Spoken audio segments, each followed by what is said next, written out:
2025 April 22 ഇന്ത്യയിലെ ഓരോ ജനങ്ങൾക്കും കരിദിനമായിരുന്നു. പെഹൽഗാമിലേക്ക് തോക്ക് ചൂണ്ടിയ ഭീകരന്മാർ തോക്ക് ഉപയോഗിക്കാനറിയാത്ത, ആയുധമേന്താത്ത, എങ്ങനെ പ്രതികരിക്കണമെന്നറിയാത്ത സാധാരണ ജനങ്ങൾക്ക് നേരെ വെടിയുതിർത്തു. 15 ദിവസങ്ങൾക്ക് ശേഷം ഇന്ത്യൻ ആർമിയുടെ ട്വിറ്റർ പേജിൽ ഒരു ട്വീറ്റ് പ്രത്യക്ഷപ്പെട്ടു. Justice is served, Jai Hind, operation Sindoor.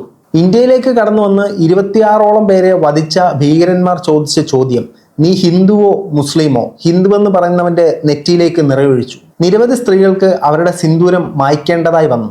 അതിനുള്ള നീതിയാണ് ഇന്ത്യ ഇന്ന് നടപ്പിലാക്കിയത്.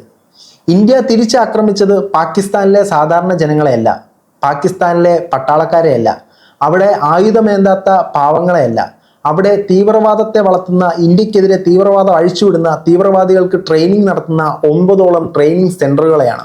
തൻ്റെ മുൻപിലിട്ട് തൻ്റെ അച്ഛനെ, തൻ്റെ മകനെ, തൻ്റെ ഭർത്താവിനെ കൊന്ന സമയത്ത് ആ കുടുംബം അനുഭവിച്ച മാനസിക സമ്മർദ്ദം ചില്ലറയൊന്നും ആയിരിക്കില്ല.